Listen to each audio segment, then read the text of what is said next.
Bismillahirrahmanirrahim. Assalamualaikum warahmatullahi wabarakatuh. Alhamdulillahirabbil alamin, hamdan katsiran tayyiban mubarakan fih kama yuhibbu rabbuna wa yarda.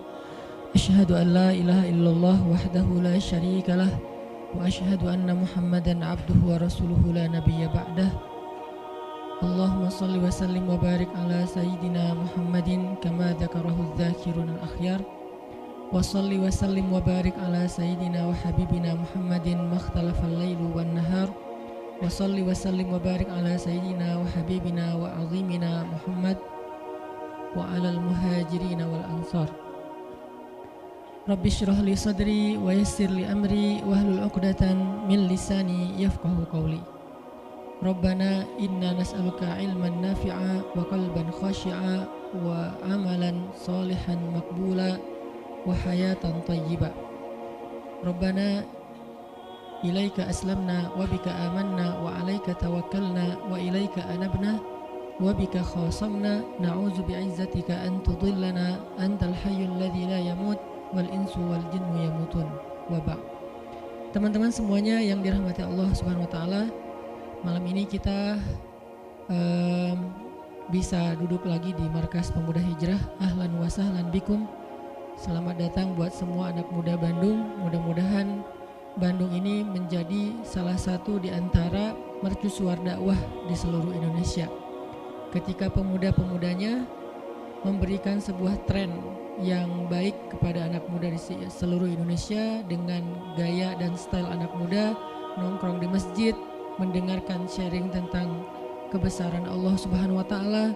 Mudah-mudahan dengan kayak gitu kita bisa memperbaiki iman kita kepada Allah, memperbaiki hubungan kita dengan Allah, yang pastinya nanti Allah akan memperbaiki hubungan kita dengan sesama manusia. Jadi kaidah dasarnya, siapa yang memperbaiki hubungannya dengan Allah, man aslaha ma bainahu wa bainallah aslahallah ma bainahu wa bainan nas. Siapa yang memperbaiki hubungannya dengan Allah, Allah perbaiki hubungannya dengan manusia. Manusia di sini termasuk keluarga, tetangga, masyarakat, bahkan dengan pemimpin dengan rakyatnya, antara satu golongan dengan golongan yang lain, satu agama dengan agama yang lain. Itu semuanya diawali dengan islah ma bainana wa bainallah, memperbaiki urusan antara kita dengan Allah Subhanahu wa taala. Jadi ketika anak muda secara tren mulai berbondong-bondong datang ke rumah Allah untuk balikan sama Allah, maka Allah Subhanahu wa taala akan memperbaiki juga urusan mereka di kantornya, di kampusnya, di sekolahnya, di gedung dewannya, di istananya, dan seterusnya dan seterusnya. Dimulai dari kita balikan dulu kepada Allah Subhanahu wa taala setelah selama ini kita mutusin Allah tanpa kita sadari. Selama ini kita cuekin Allah tanpa kita sadari. Selama ini kita anggap Allah bukan prioritas dalam hidup kita tanpa kita sadari. Sehingga dengan tren anak muda mulai datang lagi ke rumah Allah, sujud sejajar antara kepalanya dengan kakinya, dan beristighfar ngajak Allah untuk balikan dalam kebaikan-kebaikan, maka Allah itu Maha Pengampun lagi Maha Penyayang.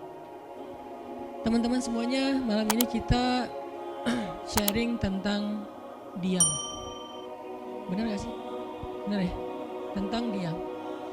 Dan saya gak mau ngebahas dari sisi fikih hukum diam. Terus nanti ada juga yang bertanya tentang hukum puasa diam, puasa gak ngomong, dan seterusnya. Karena memang dakwah saya agak sedikit menghindari perdebatan fikih. Kita akan coba renungkan beberapa kisah tentang diam yang ada di dalam Al-Quran. Setidaknya ada 4 apa 5 gitu kisah tentang amazingnya diam itu di dalam Al-Quran. Yang menurut saya nih, setelah saya coba tadabbur beberapa ayat tentang kisah diam ini dalam Al-Quran, ternyata sama, poinnya tuh sama di antara semua kisah, bahwa diam kalau kita lakukan itu tepat dan kita punya alasan yang jelas, maka diam itu akan menjadi jalan lahirnya keajaiban dalam hidup kita. Jadi jalan munculnya keajaiban dalam hidup kita. banyak orang yang berbicara untuk membela diri. Padahal kalau dia diam, Allah yang bela dia. Kita ngebela diri kadang-kadang gak ngaruh, karena pembelaan diri kita tuh dianggap subjektif.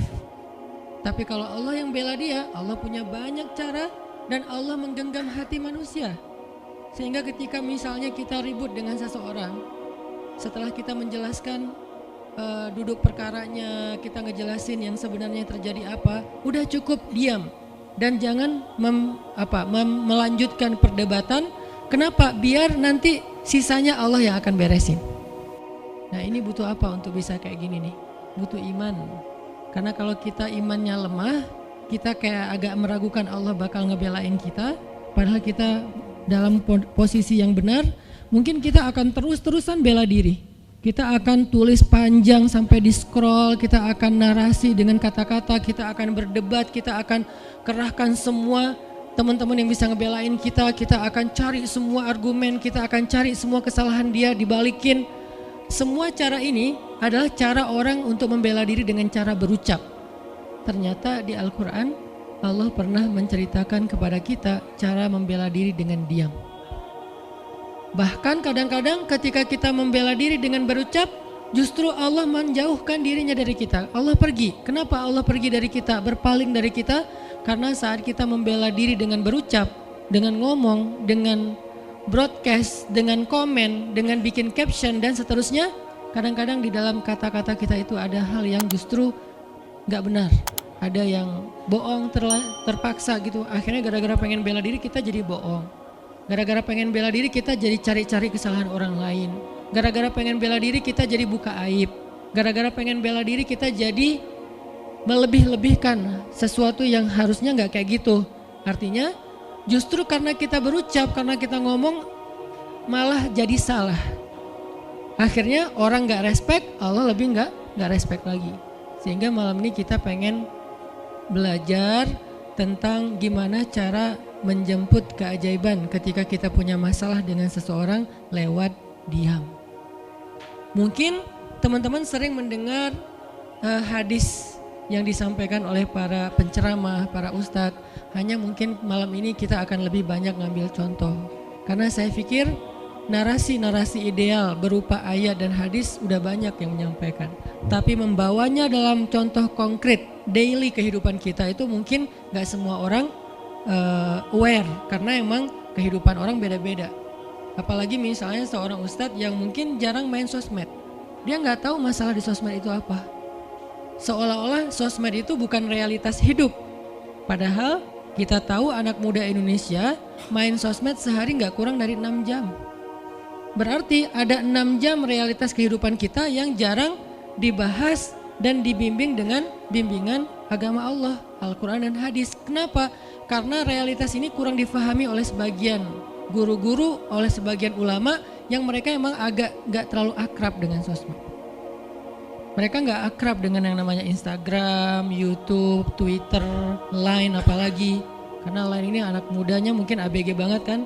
Jadi agak-agak kurang akrab. Kalaupun mereka pakai itu hanya karena soleh banget kali ya. Karena soleh banget jadi mereka pakainya sebatas sekedar share ceramah doang. Jadi gak main. Bukan pemain sosmed lah. Sekedar menggunakan sosmed sebagai media panggung ceramah. Udah share. Itu juga kadang-kadang yang nge-share-nya admin. Jadi gak ngulik gimana cara itu kurang ngulik. Padahal realitas sosmed itu udah jadi realitas daily kehidupan kita.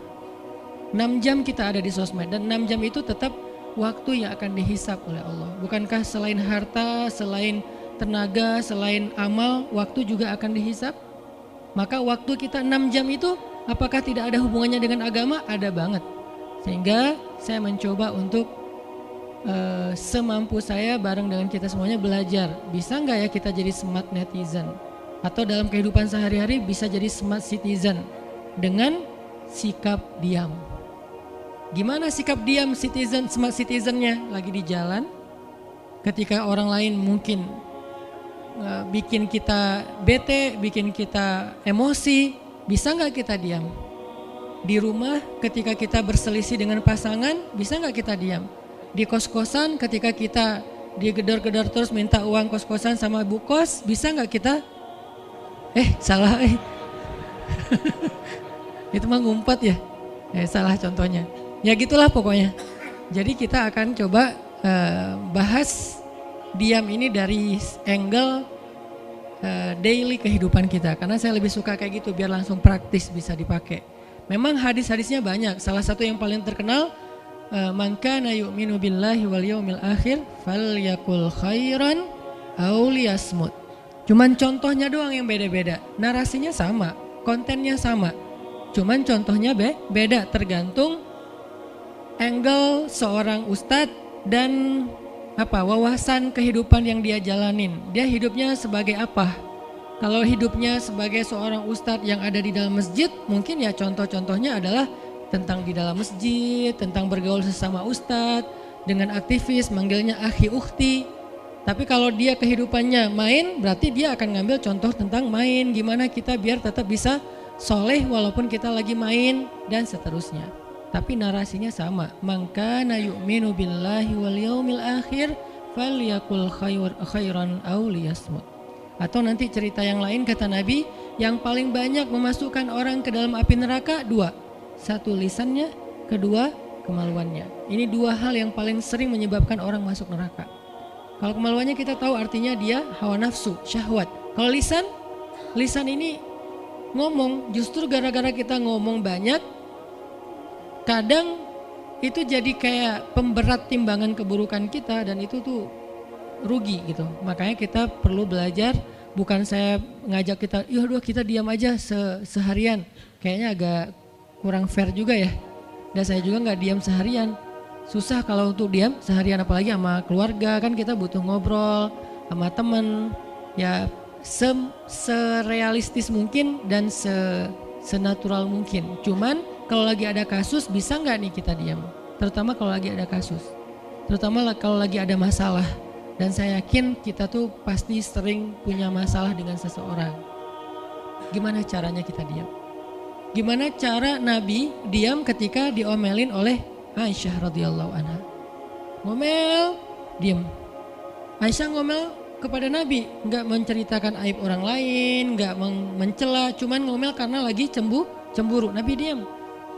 Beres Nabi diam, baru Nabi nanya, udahan Aisyah? Udahan. Terus Aisyah mau apa? Udah. Jadi nggak didebat sama Nabi. Padahal Nabi kalau mau mendebat, hadisnya banyak banget. Tinggal sesungguhnya saya bersabda, kan beres ya. Udah selesai. Tapi kok Nabi nggak pakai hadis? Kok malah kita yang pakai hadis Nabi untuk mendebat? Sementara Nabi pemilik hadis nggak pakai hadis buat berdebat. Kalaupun beliau berdebat, perdebatan yang positif, perdebatan yang konstruktif, yang membangun, yang memberikan hasil yang insya Allah tetap menjaga akhlak. Itu yang disebut dengan wajadilhum billati hiya ahsan. Tapi kalau dengan keluarga, Nabi itu nggak suka debat. Istrinya ngambek, istrinya rame-rame nggak mau nggak mau ngomong sama Nabi, ya udah Nabi di mihrab ngomong aja sama Allah sama Jibril. Ternyata lebih dahsyat lagi, ketika Nabi di mihrab ngomong sama Allah dan Jibril doang, akhirnya istri-istrinya lebih dari seminggu ngerasa kayak nasib kita gimana ya, kok Nabi udah nggak mau ngomong sama kita lagi, kok kita digantung gini gitu kan ya. Akhirnya turunlah ayat Al-Quran yang menegur istri-istri Nabi gara-gara perilaku mereka kepada Nabi. Ini menunjukkan bahwa ayat-ayat tentang diam itu menjadi solusi itu luar biasa loh. Dan saya pengen malam ini sebagai motivator, katanya sebagai motivator saya pengen memotivasi kita supaya kita percaya diam itu solusi. Diam itu keajaiban. Nggak usah komen itu ternyata, nggak nge-replay komen head itu ternyata bagus. Nggak usah terlibat dalam perdebatan di sosmed, itu tuh bagus banget. Saya hari ini tadi sore posting tentang update berita di Palestina, ada seorang perempuan yang ditembak di perbatasan sama orang Israel. Kenapa saya turn off si komennya? Karena saya tahu ini akan mengundang emosi. Jadi takutnya malah kemana-mana kan, jadi ngomong politik, jadi ngomong apa, mending di turn off aja deh. Tapi kalau yang lagi saya dibully, saya biasanya nggak nge-turn off. Yang di turn off tuh hal-hal yang sifatnya memunculkan polemik yang semakin melebar, jadi kurang produktif. Akhirnya kita offin dulu komennya. Tapi saya tetap pengen share itu biar orang update berita dari sana tuh lagi apa. Dan mudah-mudahan saya berharap itu di repost orang banyak, akhirnya jadi minimal membangun awareness masyarakat dunia bahwa Palestina itu layak untuk merdeka. Dari dulu udah layak untuk merdeka sejak mereka dijajah oleh Israel. Itu aja doang sih kampanyenya. Tapi saya nggak mau kampanyenya melebar kemana-mana sehingga di offin dulu aja komennya. Kenapa? Off komen itu kadang-kadang bagian dari diam baik. Ngapain juga kita ladenin komen yang macam-macam, walaupun mungkin komennya itu ada yang kita berpihak sama dia, sepaham dengan dia, ada yang beda. Tapi tetap aja saya lihat kadang-kadang komen itu berlebihan. Sampai muncul kalimat-kalimat mencela, sampai marah-marah, sampai caps lock tanda seru kan ya. Ini kan nggak nyaman lagi kan kalau udah kayak gini, mending diam. Nah di sini kita pengen belajar, diam itu ternyata ajaib. Diam itu ternyata benar-benar kata orang emas. Diam itu ternyata solusi. Diam itu ternyata pembelaan diri yang paling efektif. Kalau selama ini kita masih percaya membela diri yang paling efektif ngomong. Membela diri yang paling efektif itu bikin postingan. Membela diri yang paling efektif itu bikin caption yang bagus. Membela diri yang paling efektif itu komen. Membela diri yang paling efektif itu minta pembelaan dari manusia. Ternyata mungkin itu benar, tapi ada yang lebih efektif lagi. Membela diri dengan diam. Dan gimana cara membela diri dengan diam sampai mendatangkan keajaiban, itu yang akan kita coba renungkan malam ini. Oke, yang pertama kita akan baca kisah diam di surat Maryam, surat favorit saya. Coba teman-teman buka surat Maryam, surat 19. Di dalam surat ini ada 2 adegan diam. Pertama, adegan diamnya Nabi Zakaria. Yang kedua, adegan diamnya Maryam. Surat 19, surat Maryam, ayat 10.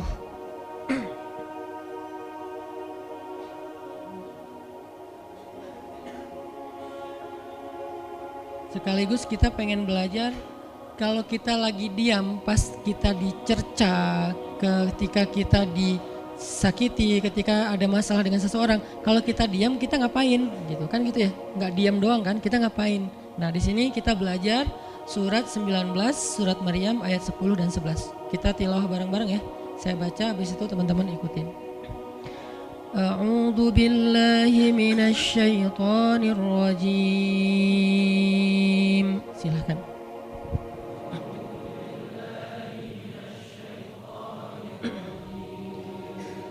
Bismillahirrahmanirrahim.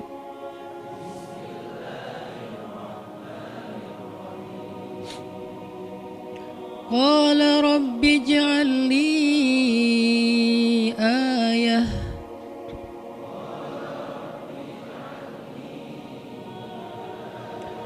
Qala ayatuka alla tukalliman nasa thalatha layalin sawiyya.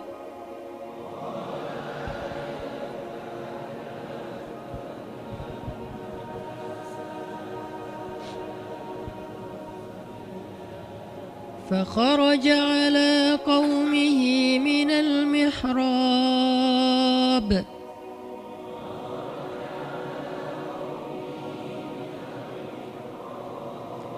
فأوحى إليهم أن سبحوا بكرة وعشيا.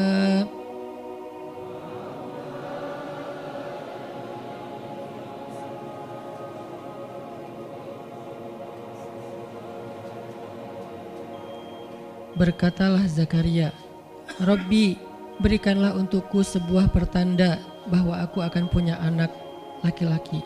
Allah berfirman, tanda-tanda bagimu adalah engkau tidak akan bisa berbicara dengan manusia selama 3 malam berturut-turut. Maka keluarlah Zakaria kepada kaumnya dari mihrabnya dan memberi mereka isyarat supaya mereka bertasbih kepada Allah setiap pagi dan petang. Ini adalah adegan, kita lanjutin sekitar 2 menit sebelum azan. Ini adalah adegan ketika Nabi Zakaria dapat berita gembira akan punya anak laki-laki. Karena Nabi Zakaria berdoa minta anak laki-laki dari sejak nikah sampai usia 80 tahun. Kurang lebih sekitar 50 tahun berdoa. Lama banget, ya Allah beri anak, ya Allah beri anak. Sampai iparnya udah punya anak keren namanya Maryam. Iparnya adalah Imran. udah punya anak, keren banget, cewek, solehah, dari kecil udah beribadah di Masjid Aqsa.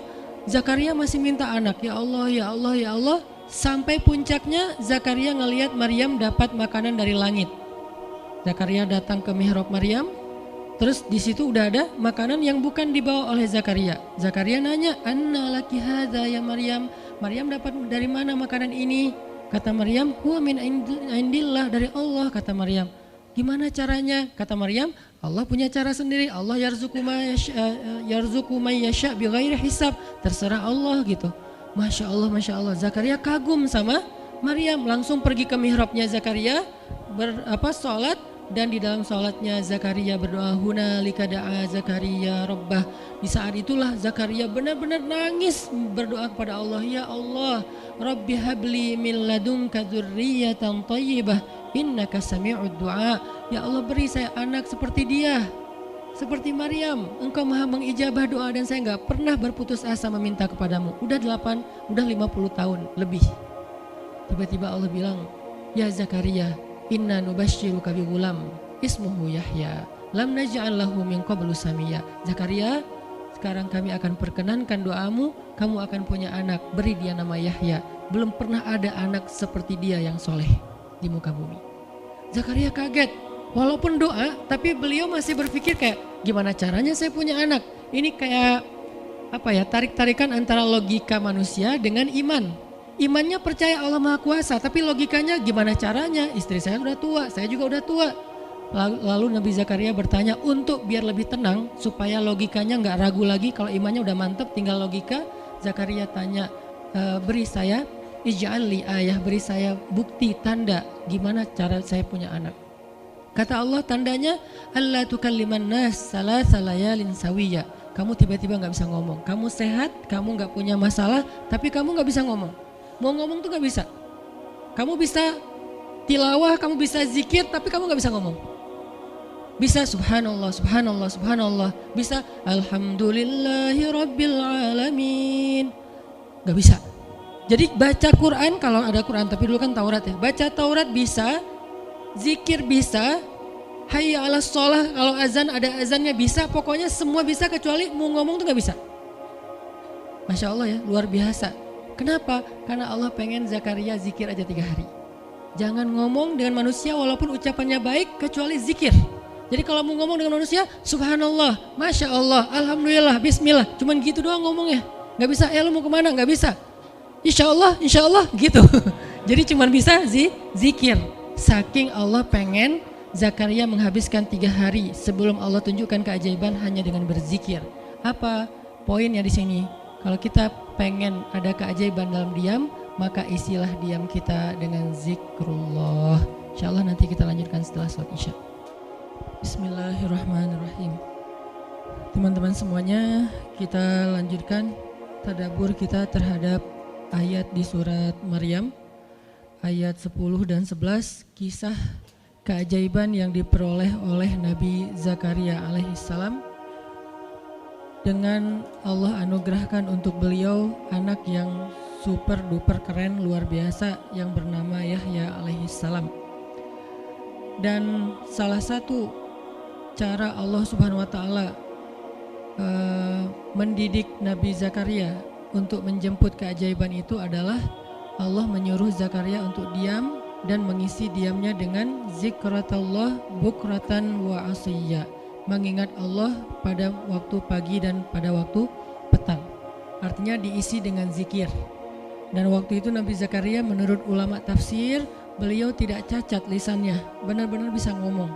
Hanya tidak bisa bicara dengan manusia tapi bisa berzikir. Jadi beliau bisa zikir, bisa mengucapkan kalimat-kalimat Alkitab yaitu Taurat.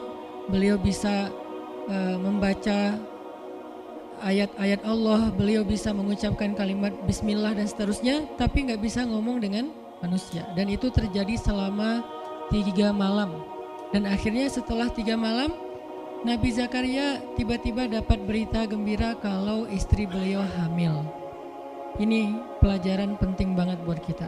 Kalau ini pernah berlaku terjadi kepada Nabi Zakaria, keajaiban dengan cara kayak gini, maka ini juga akan terjadi kepada kita. Itulah alasan kenapa kisah tersebut direkam dalam Al-Quran, supaya dia menjadi pelajaran hudan lil muttaqin. Itu kenapa Allah katakan Al-Quran hudan lil muttaqin, petunjuk bagi orang yang bertakwa, orang yang pengen memperbaiki diri, orang yang pengen dapat solusi. Muttaqin, orang yang pengen wa may yattaqillaha yaj'al lahu makhraja, dapat jalan keluar. Wa yarzuqhu min haitsu la yahtasib, dikasih rezeki yang enggak terduga-duga. Wa may yattaqillaha yaj'al lahu min amrihi yusra, diberikan kemudahan. Wa may yattaqillaha yaj'al lahu yukaffir anhu sayyi'atihi, dihapuskan semua dosa. Wa yu'dhim lahu ajra, dikasih reward yang berlipat-lipat. Maka siapa yang pengen dapetin keajaiban-keajaiban orang bertakwa itu, maka jadikanlah Al-Quran sebagai petunjuknya, hudan lil muttaqin.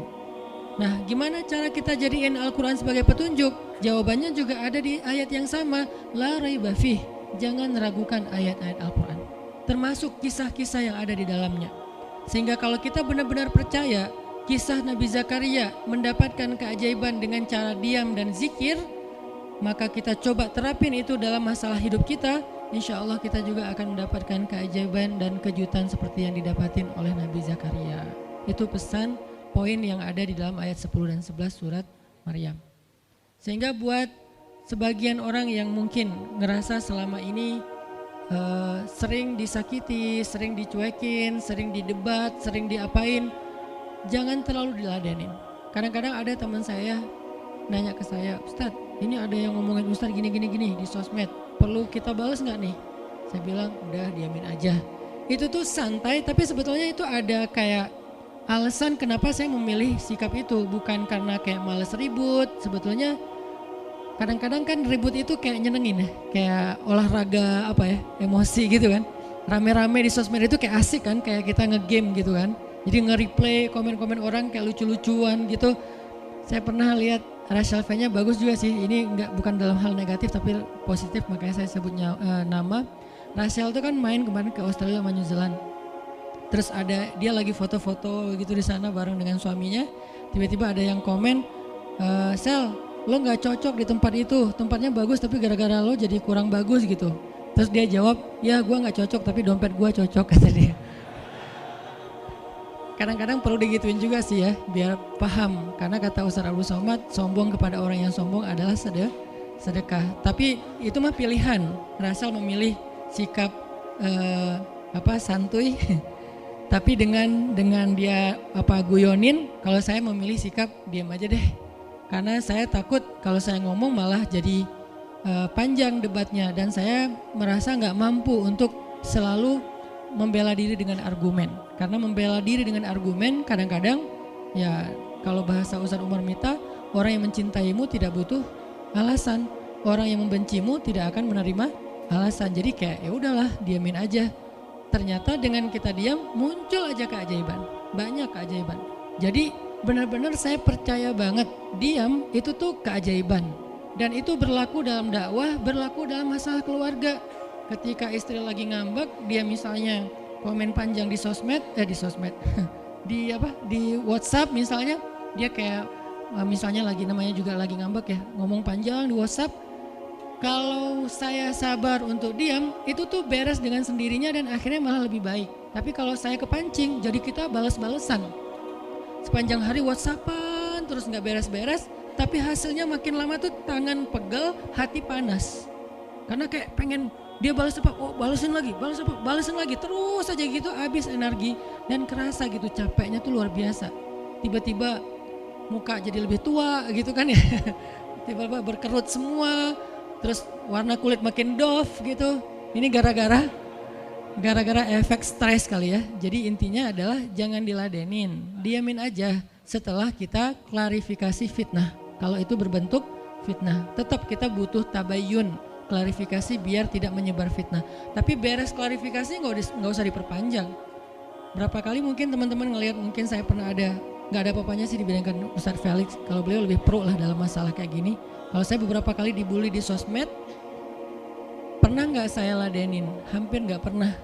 Cuman klarifikasi maksudnya, udah beres, diamin aja, diamin. Sepahit apapun, sepanas apapun kalimatnya, yang kadang-kadang Ustadz nggak baca. Penasaran soalnya. Kalau kita diam karena nggak baca mungkin nggak ada challenge-nya kan. Ini baca komennya semua sampai ribuan itu satu-satu dibaca tuh. Oh gini ya, bisa gini ya orang ngomong teh. Terus aja dibacain satu-satu. Capek cari air putih, minum lagi, baca lagi gitu. Terus sampai beres dibaca itu. Mungkin 2 hari lah baru khatam. Saking banyaknya komen. Tapi mencoba lagi belajar, bukan udah jago enggak, sama sekali enggak. Mencoba lagi belajar, bisa enggak setelah udah panas banget, gergetan banget, beberapa udah bisa banget tuh dibalesin, di replay. Jangan deh, ada yang udah di replay panjang, dihapus lagi enggak jadi. Kenapa? Karena masih belajar yakin diam itu keajaiban. Dan selama ini saya ngebuktiin diam itu emang keajaiban. Kenapa? Karena Allah pernah mengisahkan kisah Zakaria dan kisah-kisah yang lain, bagaimana mereka dapetin keajaiban dengan cara diam. Ini yang kita coba pengen rubah sedikit persepsi kita. Enggak selalu bela diri dengan ngomong. Kadang kita bela diri itu dengan diam. Enggak selalu kita dapetin keajaiban itu dengan hanya mengandalkan manusia. Tapi justru kita dapetin keajaiban saat kita mengandalkan Allah Subhanahu wa taala. Itu tuh dahsyat. Yang kedua, sekarang setelah Nabi Zakaria dapat keajaiban anak yang soleh banget, sampai Allah kisahkan di ayat 13 gimana solehnya dia, 14, 15 dan seterusnya. Sekarang kita baca kisah kedua, yaitu kisah Sayyidah Maryam, yaitu ada di ayat 26. Petikannya ada di, cuplikannya ada di ayat 26. Kalau kisah Maryam mah dimulai dari ayat 16 ya. Tapi yang masalah diam itu ada di ayat 26, 27, 28 dan 29. Bismillahirrahmanirrahim. Silakan.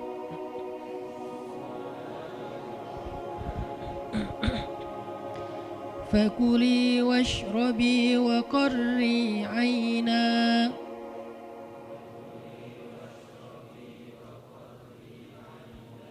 fa imma tarayinna minal bashari ahadan fakuli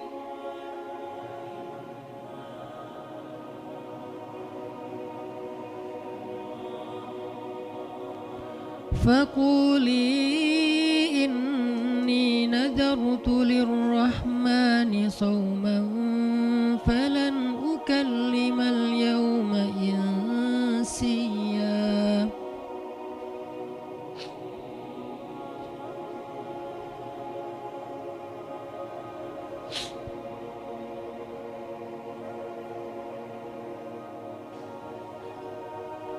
فأتت به قومها تحمله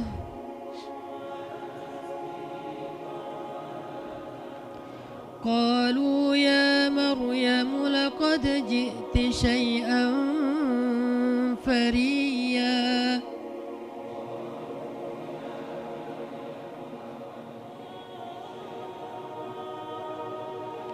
يا أخت هارون ما كان أبوك امرأ سوء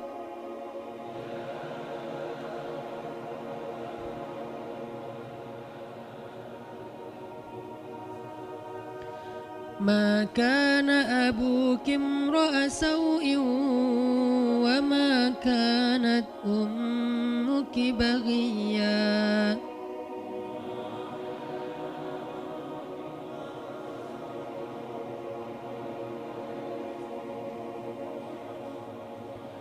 فأشارت إليه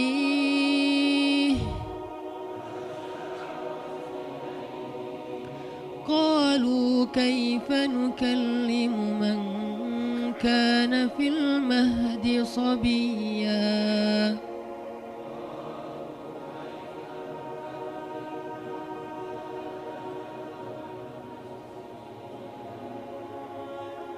Dan maka makan dan minumlah dan bersenang hatilah engkau wahai Maryam, dan jika engkau bertemu dengan seseorang katakanlah sesungguhnya saya telah berazam untuk berpuasa pada hari ini dan saya tidak akan berbicara dengan manusia pada hari ini.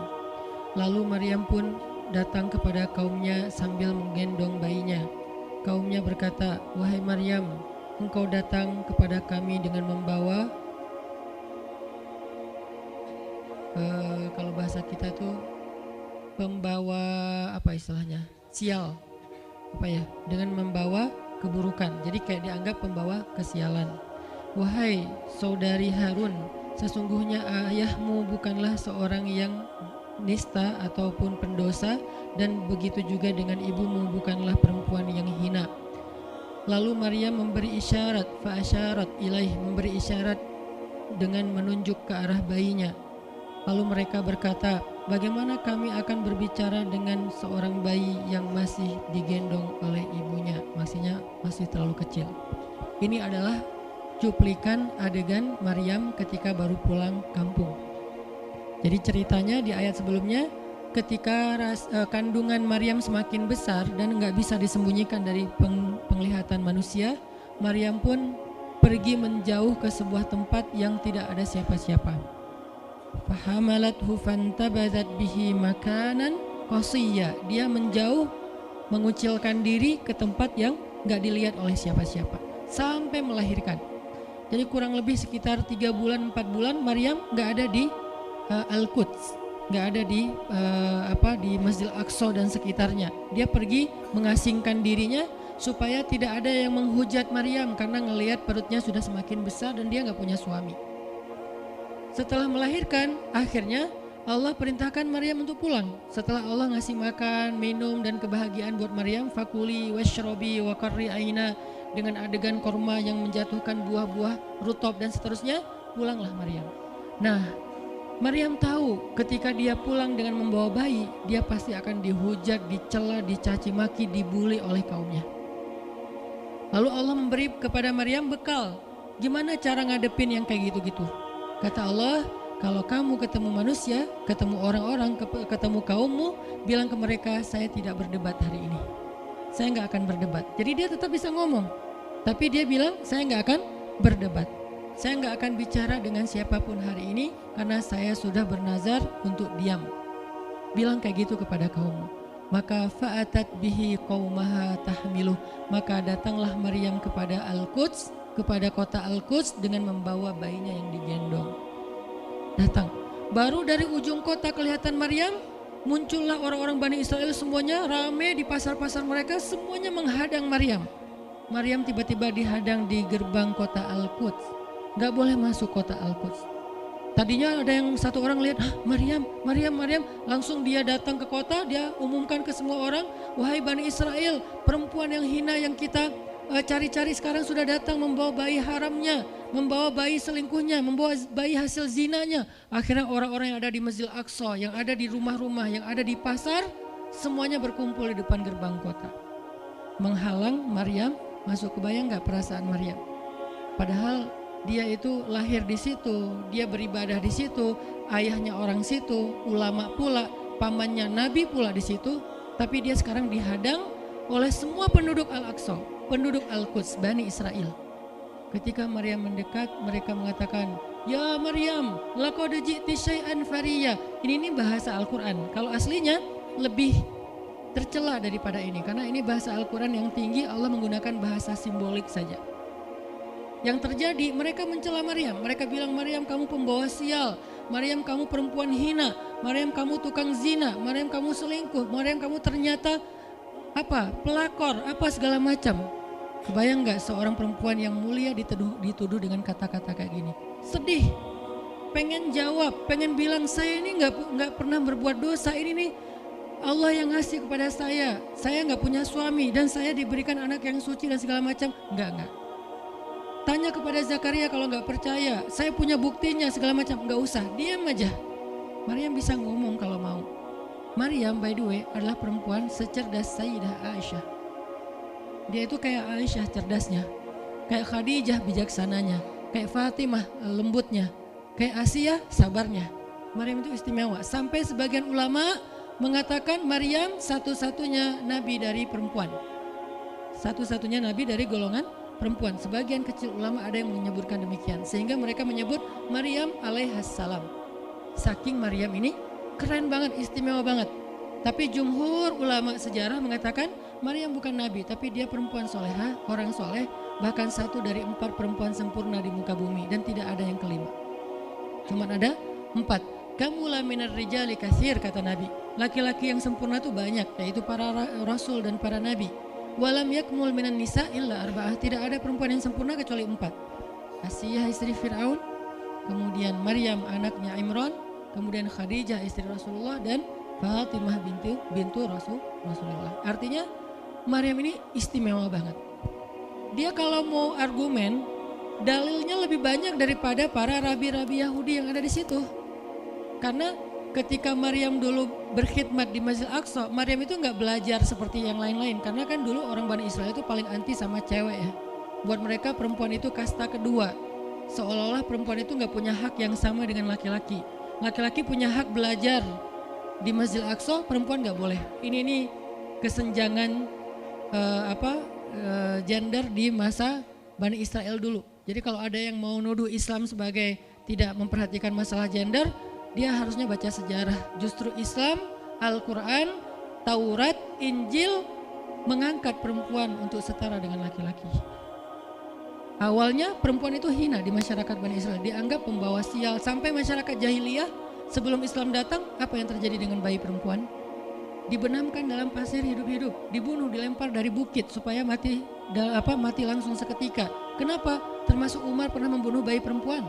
Umar radhiyallahu an. Kenapa dia sedih banget? Karena dia ingat masa lalu ketika dia pernah membunuh bayi perempuan. Kenapa mereka membunuh bayi perempuan? Karena dianggap perempuan ini membawa sial. Tapi datang Islam mengubah tradisi itu, mengubah persepsi publik. Yang tadinya perempuan dianggap hina, dalam Islam dikatakan surga ada di bawah telapak kaki ibu. Muncul harga diri perempuan naik. Apalagi sebaik-baik kalian yang paling baik untuk istrinya, dan aku yang paling baik untuk istriku di antara kalian. Muncul lagi hadis, kalau seandainya laki-laki mau bersabar terhadap istrinya, maka harusnya dia bersabar 70 kali sehari kalau dia disakiti oleh istrinya. Yang ke 71 baru dia boleh marah. 70 belum boleh marah. Jadi perempuan, ibu-ibu, istri kalau mau bikin suaminya sebel sampai 69 atau 70 boleh lah. Tapi yang ke 71, nah ini udah layak dimarahin. Tapi kan gak pernah ada sampai 70 kan. Paling juga 10%-nya lah, 7 kali sehari. Dan itu istiqomah setiap hari. Hari ini kok kamu gini lagi sih, kemarin udah beda hari. Jadi beda hitungannya, 0 lagi mulai dari awal. Tapi nanti ada hadis penyeimbang. Nabi itu kan bijaksana banget. Yang diajarin bukan cewek doang, cowok juga diajarin. Ketika hadisnya supaya memuliakan perempuan ada, nanti ada lagi hadis laki-laki. Seandainya seorang perempuan menjilat luka dan darah dan nanah di tubuh suaminya, itu belum bisa membayar 1 saja kebaikan suami kepada dia.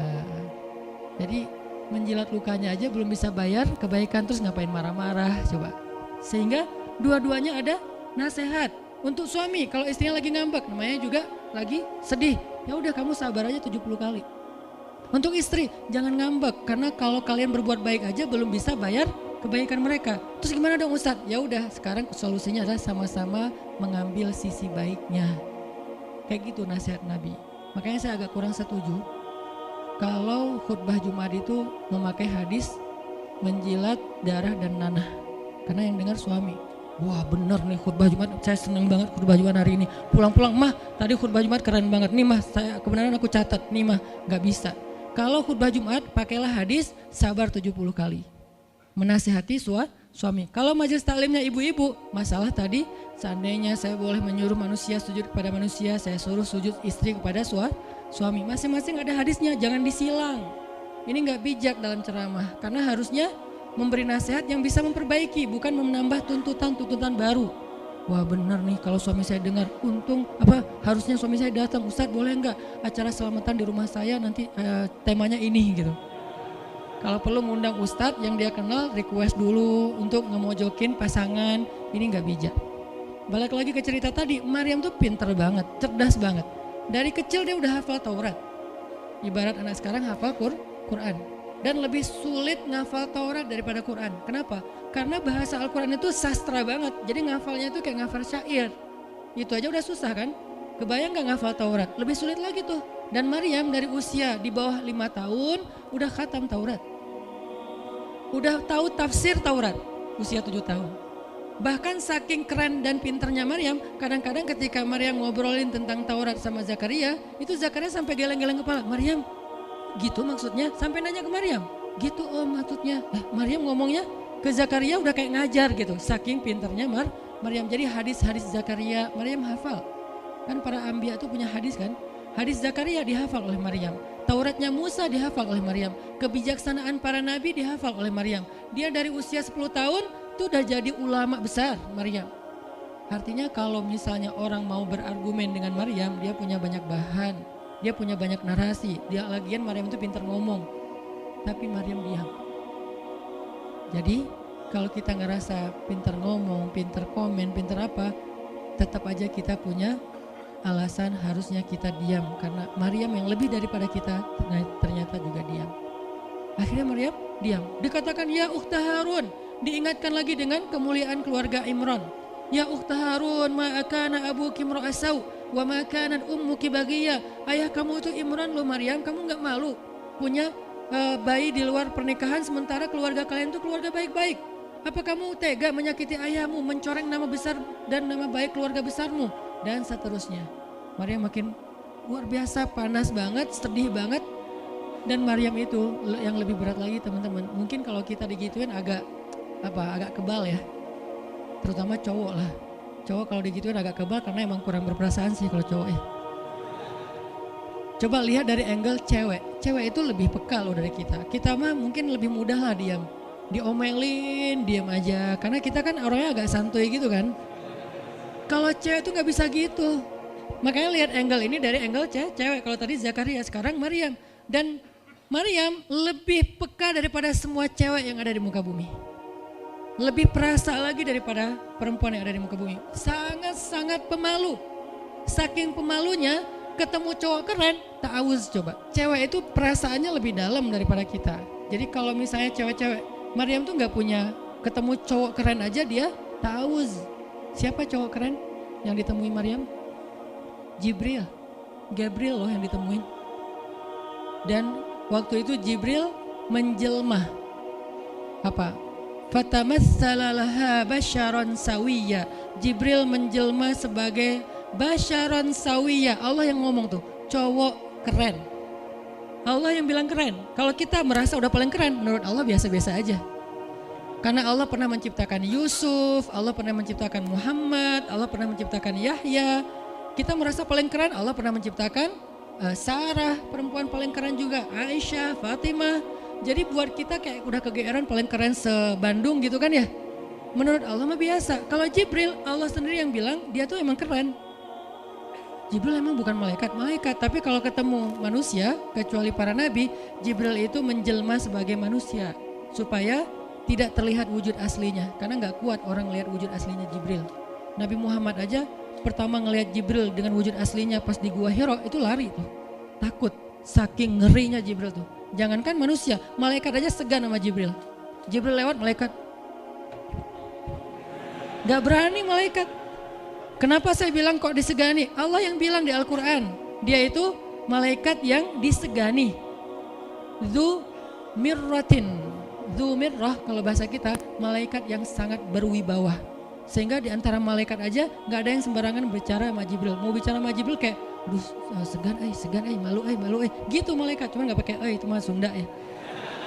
Pokoknya malaikat mah gak berani ngomong sama Jibril saking segannya. Kenapa? Gagah banget wujud aslinya. Ketika dia membentangkan sayapnya, itu sayap menutupi timur dan barat. Jadi matahari, bulan, bintang udah gak kelihatan. Yang kelihatan cuma Jibril dengan keagungannya. Itu belum Allah ya, baru ciptaan Allah. Jibril salah satu makhluk Allah yang paling agung. Sehingga saking kerennya Jibril, Allah gak menyebutnya dengan nama malaikat. Padahal golongannya malaikat, tapi Allah menyebutnya dengan Ruhul Quds, Roh Kudus, yaitu Jibril. Nah ketika ketemu dengan Maryam, Jibril bermisal itu menjelma sebagai basyaran sawiyah, cowok keren banget. Saking kerennya Jibril, Umar aja terkesima ngeliat Jibril. Pernah Jibril datang ngajarin iman, Islam, ihsan kepada Nabi Muhammad. Dan Umar ngelihat Jibril terkesima, gak bisa ngomong, diam aja. Bener-bener speechless banget nih Umar. Jibril udah pulang, baru Nabi nanya, Umar tahu gak itu siapa? Hah, apa Rasul? Gitu, saking masih kayak terkesima. Apa Rasul? Tahu nggak barusan siapa? Siapa ya Rasulullah? Saya nggak kenal orang itu, kok keren banget. Kata Rasul, itulah Jibril. Masya Allah, itu Jibril. Ya Alhamdulillah bisa ngeliat Jibril langsung, tahu gitu tadi. Gitu ya. Kalau bahasa kita mah udah langsung pengen foto-foto kan sama Jibril. Kebayang nggak cowok sekarang lihat Jibril? Baru lihat apa artis Korea aja kita udah kayak gimana kan, BTS atau apa, udah segala macam, udah guling-guling, udah gigit jari. Baru BTS doang. Kadang-kadang nggak ngeliat BTS langsung, cuma lihat di TV doang udah aku nggak bisa gini, aku nggak bisa gitu kan ya. Belum ketemu Jibril loh. Jadi nggak ada lah artis sekeren Jibril. Baru Yusuf aja udah pada ngiris tangan, belum malaikat. Sampai ketika cewek-cewek ketemu Yusuf, mereka bilang apa? Ini bukan manusia, ini malaikat. Jadi gantengnya Yusuf tuh bukan ganteng-ganteng apa? Itulah. Ganteng kok hewan gitu kan. Ini ganteng-ganteng malaikat. Belum ada tuh film atau sinetron itu. Yusuf itu ganteng-ganteng ganteng-gantengnya tuh malaikat, levelnya tuh level malaikat. Jadi kalau ada Jibril, ada Yusuf kayak, nih yang mana Yusuf, mana Jibril ya? Keren dua-duanya. Nah Jibril datang ketemu Maryam bukan di atas panggung rame-rame. Berdua coba, intimate banget kan? Kalau di atas panggung teriak-teriak gak keren lah, biasa aja. Ini tuh berdua, private banget. Di satu ruang kecil, berdua gak ada yang tahu, tiba-tiba Jibril berdiri di depan Maryam, senyum dengan khas senyumnya malaikat yang mematikan gitu. Maryam pas buka mata lagi zikir ngelihat Jibril depan matanya keren banget. Langsung Maryam bilang apa? A'udzubillah. Cie. Wibawa banget kan Maryam? A'udzubirrahmani minka in kunta taqiyya. Jadi emang elegan sih orang-orang soleh itu. Dia langsung nunduk, dia bilang A'udzubirrahmani minka in kunta taqiyya. Aku berlindung kepada Allah yang Maha Rahman. Kenapa ngomongnya Rahman? Karena keren. Kalau enggak keren, a'udzubillah.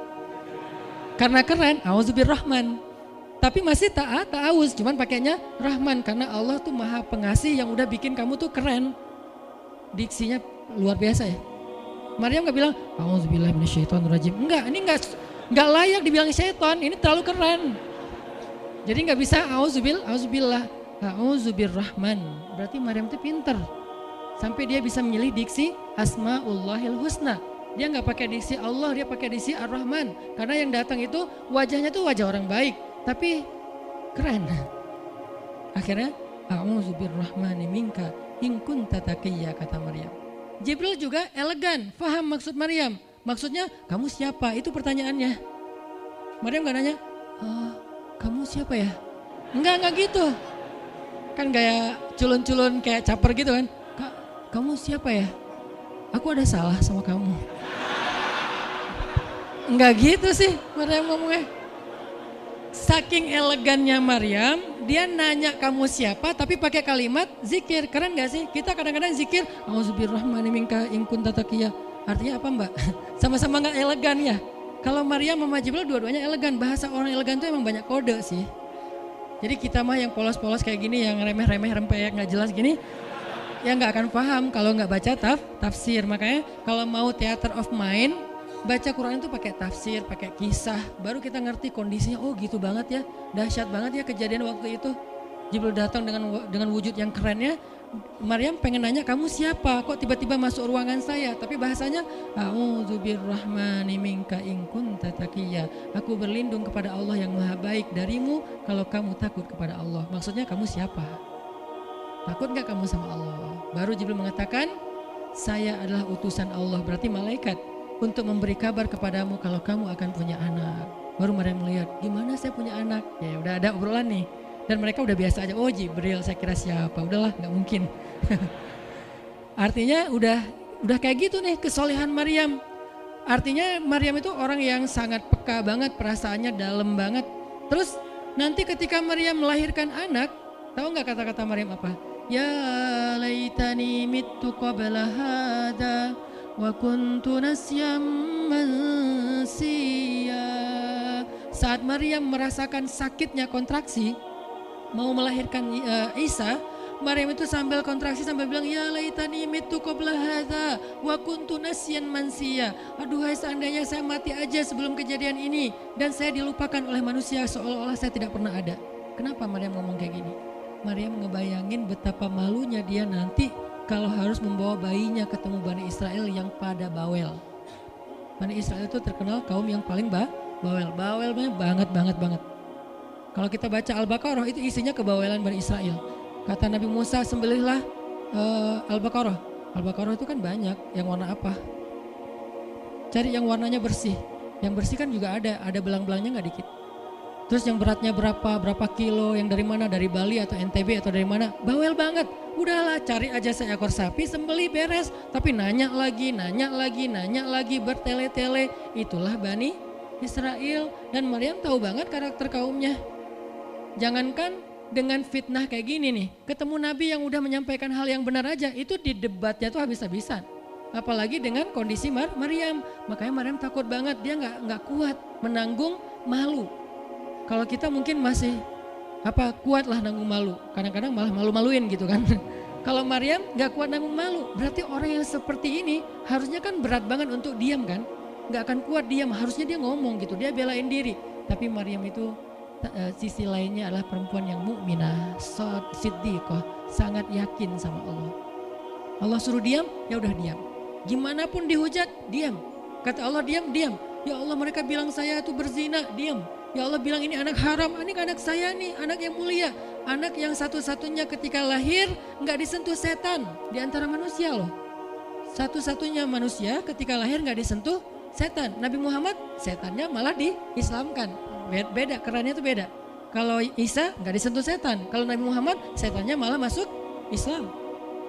Masing-masing punya keistimewaan lah. Tapi satu-satunya manusia yang lahir gak disentuh setan cuman Isa. Kita semuanya pernah disentuh. Lahir langsung.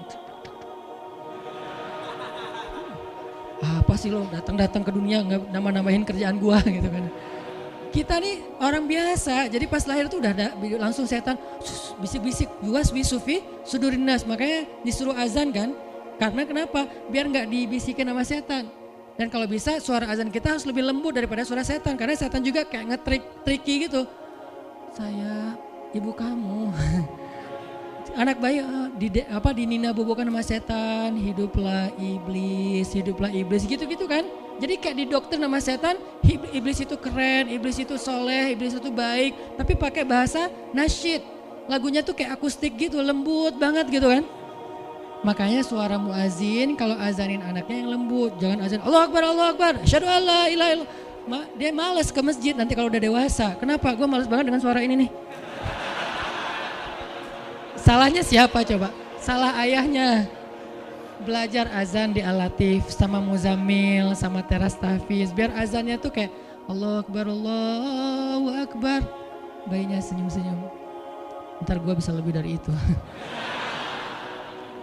Canda. Intinya adalah Maryam itu pemalu banget. Jadi dia bisa banget untuk ngebales. Tapi dia diam. Sampai akhirnya fa'asyarat ilaih. Dia memberi isyarat. Arti memberi isyarat, dia nunjuk ke arah Isa alaihissalam yang masih digendong, kalau kalian mau ngomong aja sama bayinya. Allah yang nyuruh kayak gitu. Makin kayak marah dan makin menjadi-jadi orang Bani Israel ketika Maryam memberi isyarat nunjuk ke arah Isa. Mereka bilang, "Ya Maryam, kamu udah gila apa? Sekarang kamu nyuruh kami bicara dengan bayi yang masih dalam gendongan ibunya?" Benar, Maryam tuh ternyata udah stres gila. Dia gara-gara ditinggal sama selingkuhannya, sekarang dia jadi orang gila. Wah, luar biasa tuduhan kepada Maryam. Maryam diam aja, sedih, nahan air mata. Tapi bukan emotikon yang menggenang air mata di sini ya. Nahan aja air mata sampai kemudian Allah datangkan keajaiban, jadikan bayinya bicara. Qala, Isa bicara. Panjang lagi omongannya Isa. Ibuku ini baik, ibuku begini, saya itu hamba Allah, saya itu anak yang suci, saya itu begini, sampai beres. Baru mereka pada pulang karena mereka merasa terbantahkan semua tuduhan palsu mereka kepada Maryam.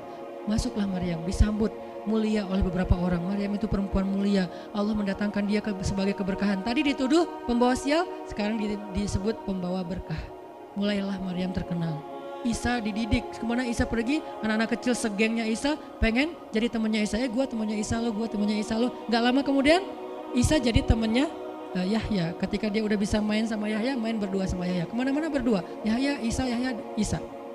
Tapi usianya agak jauh berbeda. Ketika Yahya udah masuk SD, Isa barulah lahir. Jadi kayak agak sekitar 7-10 tahun lah kurang lebih mereka jarak usianya, tapi pas Isa udah remaja mereka udah nyambung ngobrol. Nah kelebihan masing-masing, kalau Yahya ini penghafal kitab Taurat, datang Isa, Yahya menghafal kitab Injil. Yahya Nabi, Isa Rasul, satu level di atas Nabi. Kalau Nabi mengikuti ajaran Rasul sebelumnya, kalau Rasul membawa ajaran baru. Jadi sebelum Isa lahir, Yahya mengikuti ajaran Musa dengan kitab Tauratnya. Setelah Isa lahir, Yahya mengikuti ajaran Isa dengan kitab Injilnya. Jadi bisa dibilang Nabi yang mengikuti dua ajaran Rasul, Yahya alaihissalam. Dia menghafal dua kitab suci sekaligus, Taurat dan Injil. Perempuan Maryam radhiyallahu anha, dia menghafal kitab Taurat dan Injil dari anaknya sendiri. Inilah kisah Maryam yang mendapatkan keajaiban dengan cara diam. Terakhir, kisah Nabi Muhammad SAW ketika beliau bahasa lebih tepatnya dalam tanda petik ya, biar nggak bisa disalahin, kayak didiemin lah sama istri-istri beliau gara-gara istri-istrinya ngambek. Di dalam surat At-Tahrim, surat 66, coba kita buka surat 66. Ini juga kalau teman-teman baca kisah surat ini tuh luar biasa ya, kita kayak baca novel atau kayak nonton film, keren banget. Saya memang senang banget dengan sirah Nabi dan para anbiya, dan terutama kalau sirah ini berbentuk storytelling, bukan data sejarah ya, karena membaca data sejarah itu emang agak-agak liar sih. Tapi kalau storytelling kan kita adegan ya, wah seru ya, itu lebih keren daripada Disney, Marvel, Endgame, satu apalah. Lebih seru baca sirah kalau kita paham. Surat 66 ayat 4. Ayat 5. Ayat 5. Itu tuh ceritanya, saya langsung ke ceritanya aja. Ceritanya kan waktu itu Nabi itu punya kebiasaan kalau habis asar sampai maghrib, Nabi ngapain pertanyaannya? Apa sih yang dilakuin Nabi antara asar dengan maghrib? Ternyata kebiasaan Nabi di hari Jumat di hari-hari biasa antara asar dengan maghrib itu adalah keliling ke rumah-rumah istrinya. Antara asar dengan maghrib itu waktu family time lah, keliling antara rumah-rumah istrinya. Kalau nggak habis dalam satu hari, besok dilanjutin. Nah hari itu Nabi datang ke rumah Maria yang dari Mesir itu, istri beliau yang dari Mesir, Maria Kiptiyah, dan lama di rumah Maria, nggak pulang, nggak pindah-pindah gitu. Sementara Hafsah sama Aisyah udah nungguin Nabi di rumahnya Aisyah berdua, karena emang Hafsah sama Aisyah ini kan ngegeng banget ya berdua ya, kayak soulmate banget lah, walaupun sama-sama istri Nabi, tapi mereka kayak fair, berdua tuh nggak ada masalah. Kalau yang dengan yang lain mereka cemburu. Nungguin di rumah Aisyah. Hafsah, Nabi di rumah siapa sih sekarang? Kata Hafsah, di rumah Maria. Kok lama banget sih di rumah Maria, dikasih makan apa sih? Gak tahu tuh, dari tadi kita tungguin gak datang-datang. Kan sesama cewek nih ngobrol. Lama gak datang-datang, menjelang maghrib Nabi baru datang. Aisyah udah agak bete nih, lama banget sih giliran di Maria aja datang lama, di rumah saya lama gak datang-datang. Begitu Nabi datang, tuh Nabi datang. Dia aja Aisyah sama Hafsah. Assalamualaikum. Waalaikumsalam. Kayak ngambek gitu kan. Kata Nabi, Aisyah kenapa? Hafsah kalian kenapa? Kata Aisyah, ya iyalah sedih. Kok di rumah Maria lama banget, dikasih makan apa sih, enak ya? Kata Aisyah. Enggak makan apa-apa, cuma minum madu. Oh kata Hafsah, pantesan kok bau mulutnya gak enak. Pasti madunya gak benar tuh di sana tuh. Iya gak benar, jangan minum madu lagi, kata Aisyah. Kata Nabi, ya udah mulai sekarang saya gak akan minum madu lagi. Demi apa? Menyenangkan hati Aisyah. Aisyah langsung yes, Nabi gak akan minum madu lagi demi saya. Berarti saya kan istimewa banget. Kenapa bisa istimewa? Karena aslinya Nabi itu hobi banget minum madu. Kayak saya mungkin senang minum kopi, tapi demi istri mulai sekarang saya gak akan ngopi lagi. Kan istri saya ngerasa, wah demi aku tuh dia gak mau ngopi lagi. Kan keren kan? Akhirnya Aisyah ngomong ke istri-istri yang lain, kalian tahu gak? Kata Aisyah, kayak ngomong di grup gitu kan. Tapi grupnya bukan grup WhatsApp, grup mereka gitu. Kalian tahu nggak? Nabi sekarang nggak akan minum madu lagi loh. Kenapa? Karena aku. Wah keren ya Aisyah, istimewa banget ya. Sampai Nabi rela nggak minum madu. Padahal madu itu baik. Nabi senang juga demi Aisyah. Ya demi aku gitu. Akhirnya Aisyah bahagia. Allah nggak ridho. Begitu Nabi ngomong kayak gitu, Allah turunkan ayat pertama surat At-Tahrim. Ya ayuhan Nabi. Jibril langsung turun, ya Rasulullah ada pesan. Ada pesan tuh dari Allah. Kata Rasulullah, pesan apa Jibril? Nih, ya ayuhan nabi, lima tuharrimu ma ahallallahu lak tabtaghi mardhata azwajik. Kenapa engkau mengharamkan apa yang Allah sudah halalkan bagimu? Hanya pengen menyenangkan hati istrimu, wahai Rasul? Astagfirullah, salah ngomong saya. Mengharamkan ya Allah halalkan. Astagfirullah ya Allah, mulai sekarang saya akan minum madu lagi. Astagfirullah, maafin saya ya Allah. Jibril balik ke Allah, kasih tahu Nabi akan minum madu lagi. Nabi ngomong ke istri-istri yang ngumpulin semuanya, kecuali Aisyah. Semuanya dikumpulin. Ada Hafsah di situ. Wah istri-istriku, maaf ya aku salah ngomong kemarin depan Aisyah. Sekarang aku akan meralat, mulai sekarang aku akan minum madu lagi di rumah-rumah kalian. Jadi kalau sore aku lagi datang, siapkanlah madu seperti biasanya. Terus istri-istri Nabi ngerasa, Masya Allah Nabi sekarang minum madu lagi demi kita, gitu kan ya.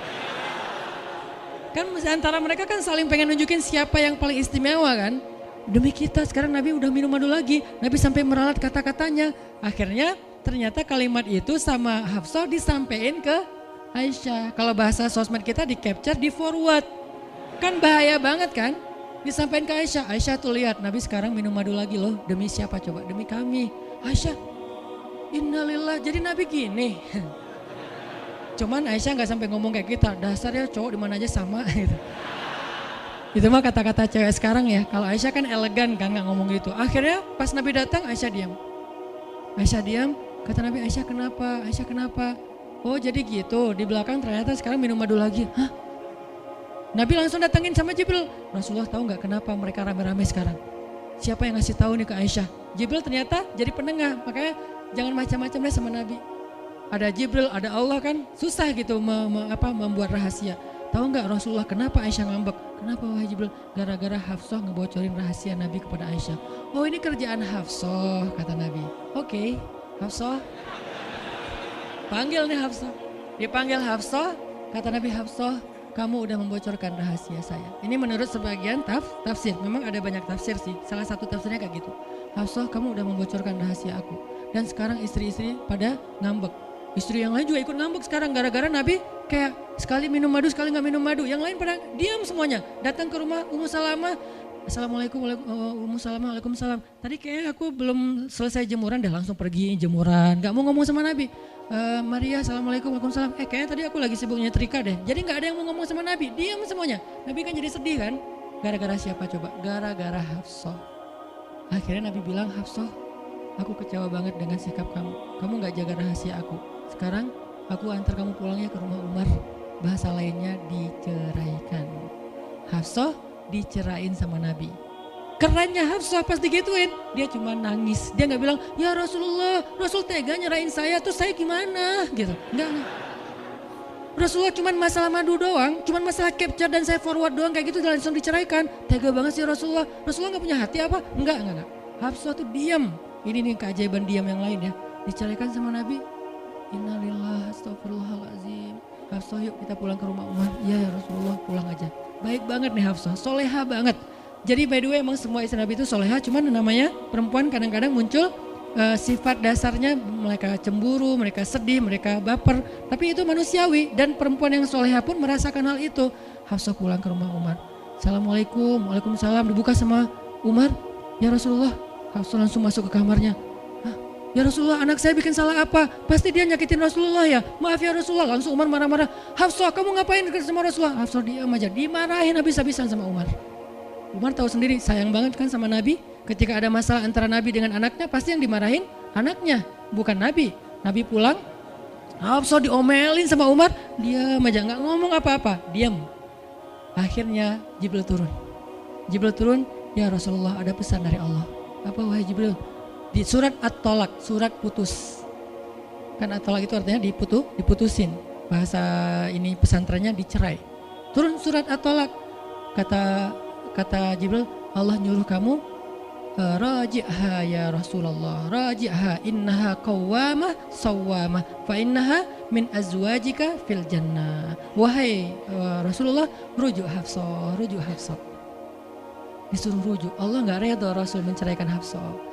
Tahu nggak kenapa Allah begitu membela Hafsah ketika Hafsah ada masalah dengan Rasul? Salah satunya karena Hafsah diam. Harusnya Allah ngebela Rasul. Umar aja ngebela Rasul. Sahabat-sahabat ngebela Rasul karena Rasulullah selalu benar. Tapi Allah ngebela Hafsah. Kenapa? Karena Hafsah diam, sebegitu ajaibnya diam. Sampai ketika ada seorang perempuan bermasalah dengan kekasih Allah, Allah malah membela perempuan ini, bukan kekasihnya. Raji'ha ya Muhammad, rujuk Hafsah. Dia itu istrimu di dunia dan di surga. Akhirnya Rasulullah, jadi saya rujuk, wahai Umar. Ya, Hafsah masih nangis di kamarnya. Balik lagi Rasulullah naik onta ke rumah Hafsah. Assalamualaikum, waalaikumsalam. Ya Rasulullah, udah saya marahin tuh. Hafsah, kata Umar, udah gak apa-apa Rasulullah, udah gak usah bersedih, udah saya marahin habis-habisan dia tuh. Kata Rasulullah, Umar, aku pengen ngomong sama Hafsah. Ya Rasulullah jangan, biar saya aja ngomong. Dia emang gak bisa ketemu sama Rasul. Ya Umar, aku pengen ketemu sama istriku. Hah, istrimu? Hafsah, itu Rasulullah. Keluar lagi Hafsah, soleha banget, lembut banget. Keluar, ada apa ya Rasul? Hafsah tuh gak marah-marah. Ada apa Rasul? Hafsah, aku pengen ngomong sama kamu. Umar diam bingung. Kata Rasulullah, Hafsah, aku ingin ajak kamu balikan. Romantis gak sih? Rasul pengen ngajak Hafsah balikan. Kok balikan sih Ustaz? Ya rujuk kan balikan. Rujuk artinya kembali ya, balikan. Hafsah balikan yuk. Umar bingung, hah balikan?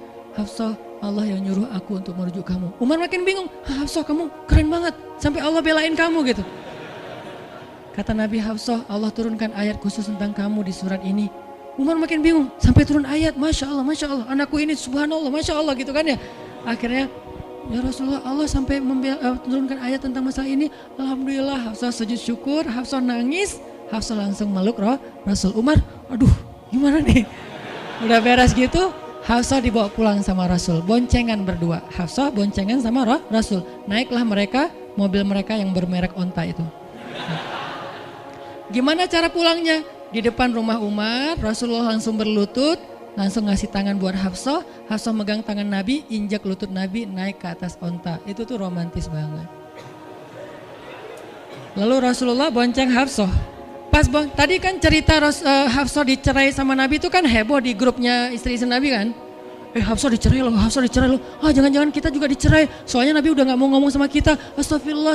Jadi grup Nabi, istri-istri Nabi itu pada khawatir kalau mereka juga sama nasibnya dengan Hafsah. Pada bingung. Tapi tiba-tiba mereka ngelihat Hafsah pulang ke rumahnya dibonceng Nabi. Itu tuh langsung trending loh. Istri-istri Nabi, tahu gak tuh Hafsah dirujuk sama Nabi sampai turun ayat di surat At-Talaq. Oh gitu. Wah Hafsah keren banget ya. Wah istri-istri Nabi pada cemburu pada Hafsah. Diturunkan Hafsah, yang lain pada ngintip Hafsah. Sampai masuk ke rumahnya. Nabi beres di rumah Hafsah, keluar masuk ke masjid. Dia aja di masjid. Istri yang lain Nabi gak mau ngomong. Aisyah, Ummu Salamah, Saudah, Maria, Sofia, siapa lagi? Yang Zainab bintu Jahsy. Semuanya Nabi diamin, gak mau diajak ngomong. Datang satu-satu, ya Rasulullah mau dibuatin minum apa? Astagfirullah, subhanallah. Datang lagi Aisyah, Rasulullah capek, subhanallah. Diam semuanya, nggak ada yang mau diajak ngomong sama Nabi. Udah mereka akhirnya pada pulang, bingung. Nasib kita gimana ya? Tanya ke Hafsah yuk. Sekarang Hafsah jadi kayak selebritinya. Hafsah, pada datang ke rumah Hafsah. Hafsah bantuin kita dong. Sampai Aisyah aja yang tadinya kayak bisa dibilang kayak pemimpin istri-istri Nabi kan. Aisyah paling cerdas, paling disayang sama Nabi. Sekarang Aisyah diam-diam ngomong, Hafsah bantuin dong, kita nih lagi digantung sama Nabi. Kata Hafsah sekarang kan kayak lagi di atas angin gitu. Kalian sih nyakitin Rasul, cie. Hafsah tuh kayak wah lagi masa-masanya Hafsah gitu kan. Hafsah gimana dong? Ya udah ngomong aja langsung sendiri. Rasulullah nggak mau ngomong sama kita. Ya udah coba minta tolong ke ayah kamu Aisyah, kan ayah kamu dekat sama Rasulullah. Akhirnya ngundang Abu Bakar, ya Abu Bakar baca deh tafsir dari ayat-ayat ini. Abu Bakar datang, ayah tolongin kami dong. Kenapa? Kami tuh dianggurin sama Nabi, didiamin, digantung udah seminggu lebih. Jangan-jangan kami juga dicerai kayak Hafsah. Kalau Hafsah dicerai tapi udah dirujuk, kami gimana nasibnya? Akhirnya ya udah biar aku yang ngomong sama Rasul. Datanglah Abu Bakar ke masjid. Rasul lagi zikir. Ya Rasulullah, itu istri-istrimu mutus saya. Subhanallah. Ya Rasulullah, Masya Allah. Ya Rasulullah, la ilaha illallah. Abu Bakar aja Rasul gak mau ngomong sama dia. Padahal Abu Bakar itu udah paling akrab sama Nabi. Abu Bakar diam, gak bisa diajak ngomong nih. Abu Bakar balik lagi ke rumah istri-istri Nabi. Kata istri-istri Nabi, gimana Abu Bakar? Astagfirullah, innalillah, gimana kalau Abu Bakar aja gak bisa, gimana yang lain? Terus akhirnya datang lagi ke Hafsah. Hafsah bantuin dong, kita udah gak jelas nasibnya nih. Kata Hafsah, ya udah aku minta tolong ayahku ya. Hafsah masih kayak gak mau langsung ke dia gitu. Ya udah aku minta tolong ayahku ya, panggillah Umar. Ayah bantuin mereka dong, nasib mereka sekarang lagi terkatung-katung gitu. Umar marah, kalian sih. Nah, tadi kan yang diomelin Hafsah kan, sekarang diomelin semua istri Nabi diomelin sama Umar. Dan salah satu kalimat omelannya Umar, itu tuh kerennya Umar sampai di-repost sama Allah. Coba. Ada nggak manusia yang kata-katanya di-repost Allah? Nggak ada, cuman Umar. 2 kali kata-kata Umar di-repost oleh Allah. Arti di-repost apa? Ditayang ulang di Al-Quran.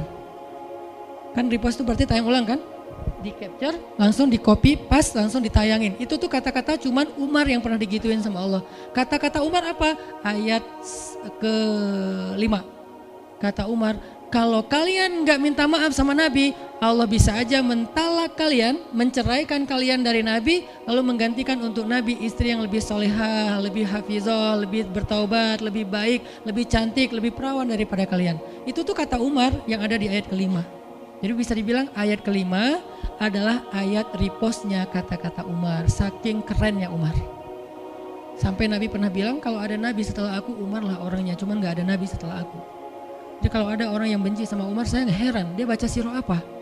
Karena Umar tuh keren banget, Abu Bakar tuh keren banget. Kalau kita baca sirah mereka dahsyat tuh. Dan kalau ada yang bilang Umar sama Ali itu nggak akur, aneh juga. Karena Ali memberi nama anaknya, yang pertama Abu Bakar, yang kedua Umar, yang ketiga Utsman. Ketika ditanya sama Umar, ya Abul Hasan kamu memberi nama mereka dengan nama-nama kami, kenapa? Kata Ali, aku berharap mereka jadi orang soleh seperti kalian. Terus gimana caranya? Ali ngasih nama Umar sementara dia benci sama Umar, gak mungkin dia benci. Masa ngasih nama orang yang dibenci kan? Dek namanya siapa? Namrud. Kok Namrud sih? Kan ayah saya benci banget sama Namrud. Datang lagi dia namanya siapa? Iblis. Kok iblis sih gitu kan ya? Gak mungkin lah. Ngasih nama anak pasti karena sayang. Kayak saya ngasih nama Aisyah, Maryam, Mutia, Yahya, Ertugrul itu karena emang saya ngefans dan ngidolain banget dengan nama-nama ini. Yahya, Ayyash, 3 tokoh di situ. Nabi Yahya, Ayyash sahabat Nabi, dan Yahya Ayyash mujahid Palestina. Jadi 3 tokoh sekaligus. Nabi Yahya saya ngidolain banget supaya Yahya jadi anak kecil yang seperti Nabi Yahya menghafal Quran. Kedua, Ayyash itu sahabat Nabi Muhammad. Kemudian yang ketiga, Yahya Ayyash sekaligus itu nama mujahid Palestina yang paling pintar ngerakit banyak senjata-senjata untuk ngelawan Israel, dan dia dibunuh sama Israel. Saking Israel benci sama Yahya Ayyash, untuk membunuh Yahya Ayyash mereka ngebom 1 blok untuk membunuh Yahya Ayyash, dan mudah-mudahan dia syahid dalam dalam kejadian itu. Artinya saya ngefans gitu. Ali juga kayak gitu. Balik lagi ke cerita tadi, akhirnya ngundang Umar. Umar datang ke Rasulullah. Ya Rasul, saya diutus istri-istrimu. Subhanallah, subhanallah. Ya Rasul, bicara dong, kasihan mereka kayak digantung. Ya Rasul, apakah engkau menceraikan mereka semua? Baru Rasulullah ngeliat ke arah Umar, Rasulullah tersenyum, Rasulullah bilang, enggak wahai Umar. Allahu Akbar, kata Umar. Dia langsung takbir, Allahu Akbar. Istri-istri Nabi dengar suara takbirnya Umar, itu pertanda, kode, berarti berita gembira. Istri-istri Nabi juga Allahu Akbar, rame gitu kan. Umar masuk ke rumah istri Nabi, wah Umar, busyra ya Umar, busyra berita gembira, wahai Umar, ya berita gembira, kalian tidak diceraikan oleh Nabi. Tapi jangan macam-macam lagi ya. Ya Umar, ya. Akhirnya sujud syukur semuanya. Beres sujud syukur, mereka bilang, kita masak-masak yuk untuk Rasul yuk, syukuran. Di rumah siapa? Ya di rumah Hafsah lah. Akhirnya mereka masak-masak di rumah Hafsah. Pas sudah beres masak-masak, mereka ngundang Nabi untuk pulang. Tapi yang berani ngomong sama Nabi cuman Hafsah, kita udah beres masak nih, minta dong Nabi pulang ke rumah. Ya udah tenang, biar aku yang minta. Hafsah datang, ya Rasulullah, kami masak-masak loh untuk Rasul, yuk pulang yuk. Ya Hafsah, udah beres Nabi zikir, sujud, beliau balik sama Hafsah. Sampai ke rumah Nabi, tenang, udah selesai lah urusannya. Apa yang terjadi setelah itu Ustadz? Udah gak ada riwayatnya, jadi gak bisa diriwayatin. Pokoknya beres itu mereka pun hidup bahagia selamanya. Apa pelajarannya di sini? 2 orang di sini dapat keajaiban lewat diam. 1 Hafsah, Allah suruh rujuk gara-gara dia diam. Kedua Nabi, diam aja sambil zikir, sampai akhirnya Allah beri pelajaran yang berharga. Istri-istri yang tadinya ngambek serentak semuanya insaf bahasa kita, sadar dan mereka minta maaf kepada Rasulullah. Jadi kalau istri lagi ngambek, lagi ngomel, diam. isilah diam kita dengan zikir. Tapi zikirnya bukan auzubillahi minasyaitonirrajim, auzubillah. Jangan, dia bukan setan. Dia hanya lagi ngambek. Subhanallah, masya Allah, alhamdulillah lah. Yang paling efek itu la haula wala quwata illa billah. Itu ngefek banget. Mudah-mudahan ini bisa menjadi penyemangat, motivasi untuk kita semuanya. Betapa kata as-samt, as-sukut, diam aja dalam Islam itu adalah kebaikan yang luar biasa dahsyat. Mudah-mudahan itu bisa jadi behavior, perilaku kita sehari-hari, perilaku kita di sosial media, perilaku kita di jalan, di rumah, dimanapun. Sehingga orang yang sudah hijrah, udah ngaji, mukmin, harusnya bisa menjadikan diam sebagai bentuk pembelaan diri kalau dia ada masalah. Barakallahu fiikum. Subhanakallahumma wa bihamdika asyhadu an la ilaha illa anta astaghfiruka wa atubu ilaik. Assalamualaikum warahmatullahi wabarakatuh.